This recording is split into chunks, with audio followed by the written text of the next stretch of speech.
इस धरती पर मनुष्य ही है जो अपने जीवन को बना सकता है, बिगाड़ सकता है,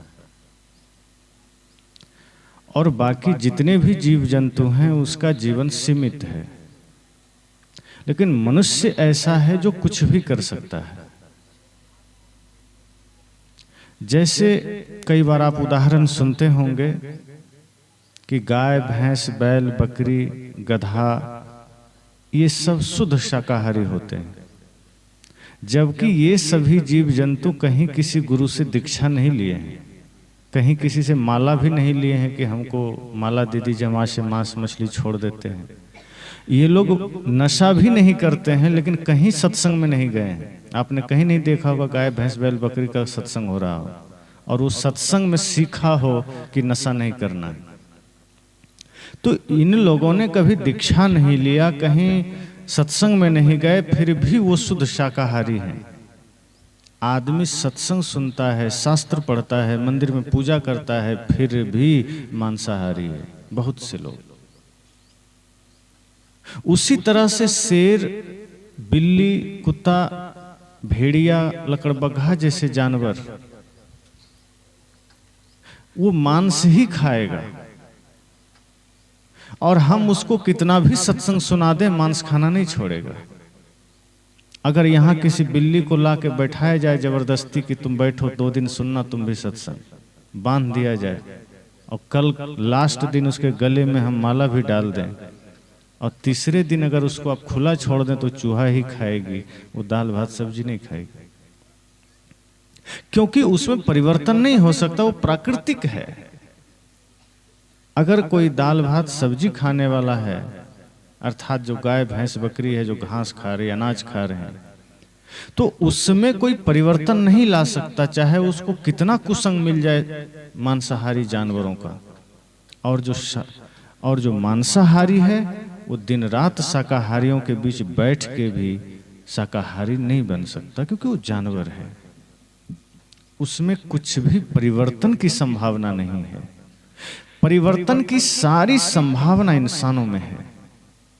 संत कहते हैं इंसान ही है जो अपने जीवन को बदल सकता है, अपना जीने का ढंग बदल सकता है।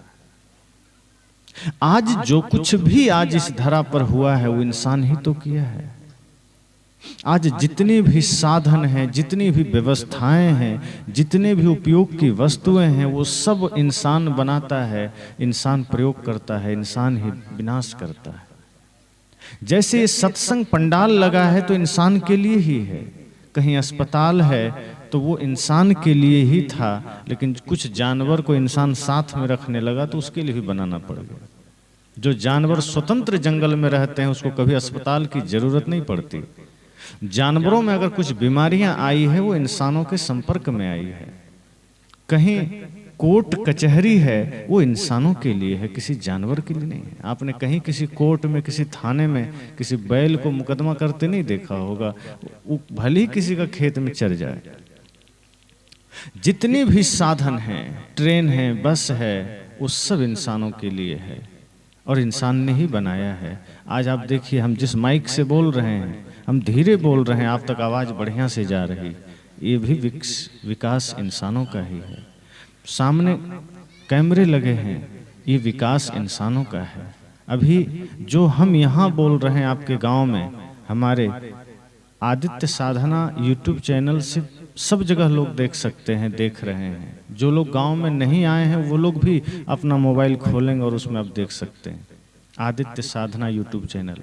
और शायद यूट्यूब पर देख करके ही लोग एक दूसरे को जानते हैं, समझते हैं। उसमें दोनों बातें हैं। कुछ लोग उसमें फिल्मी गाने सुनते हैं, कुछ भजन सुनते हैं, कुछ लोग प्रवचन सुनते हैं, कुछ लोग कार्टून देखते हैं। तो जो लोग टेक्नोलॉजी का सही इस्तेमाल करते हैं वो जीवन की दिशा में और सहयोग प्राप्त कर लेते हैं। तो जितने भी विकास इस धरा पर हुए हैं, जितने भी विकास, वो सब इंसानों ने किए हैं और अपने लिए किए हैं। तो आज जो कुछ भी आप देख रहे हैं, जहां भी देख रहे हैं, वो इंसानों के लिए ही है। तो व्यवस्थित जीवन कैसे जीना है, ये सूत्र भी इंसानों के लिए है। अभी इस सत्संग की शुरुआत है, बच्चों ने स्वागत किया, स्वागत गान गाए, निश्चय ही एक अच्छे संस्कार हैं। अगर हर माता पिता ये कोशिश कर लें कि हमें अपने बच्चों में ऐसे ही तमाम संस्कारों को भी देना है, उसके जीवन को सिर्फ दूध से नहीं संस्कारों से भी सींचना है, तो आपको फिर शास्त्र पढ़ करके ये नहीं सोचना पड़ेगा कि अब क्या करें, आज तो हमारे समाज में कोई श्रवण कुमार नहीं है, कोई भगत सिंह नहीं है, कोई चंद्रशेखर आजाद नहीं है। अगर माताएं चाह ले तो आपके ही बच्चे चंद्रशेखर आजाद बन सकते हैं। अगर माताएं चाह लें तो आपके ही बच्चे श्रवण कुमार बन सकते हैं। ये संभावनाएं हैं बच्चों में, लेकिन छोटी अवस्था से उसे वो संस्कार देना पड़ता है, वो ज्ञान देना पड़ता है।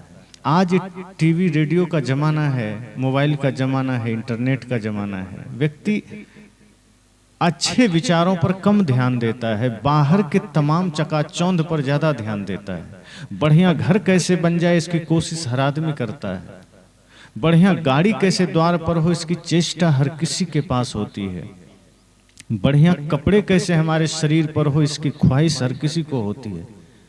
फिर बढ़िया मन, बढ़िया संस्कार हमारा हो, इसके पीछे बहुत कम लोग सोचते हैं। जीवन भर हम इस खोज में और इस प्रयास में रह जाते हैं कि पड़ोसी से अच्छा मकान हमारा कैसे हो जाए। जीवन भर इस प्रयास में होते हैं कि सामने वाले से बेहतर मोबाइल हमारे हाथ में होना चाहिए, सामने वाले से बढ़िया कपड़ा हमारे शरीर पर होना चाहिए, सामने वाले से बढ़िया मन हमारा हो, ये हम नहीं सोचते। सामने वाले से बढ़िया जीवन हमारा हो, ये हम नहीं सोचते। और ये बाहरी चीजों को जब हम सोचते सोचते अपना जीवन जीने लगते हैं, तो एक वक्त ऐसा आता है जब मौत सामने खड़ी होती है कि अब चल तेरा समय हो गया। तब हमें लगता है जो कमाना था वो तो कमाया ही नहीं,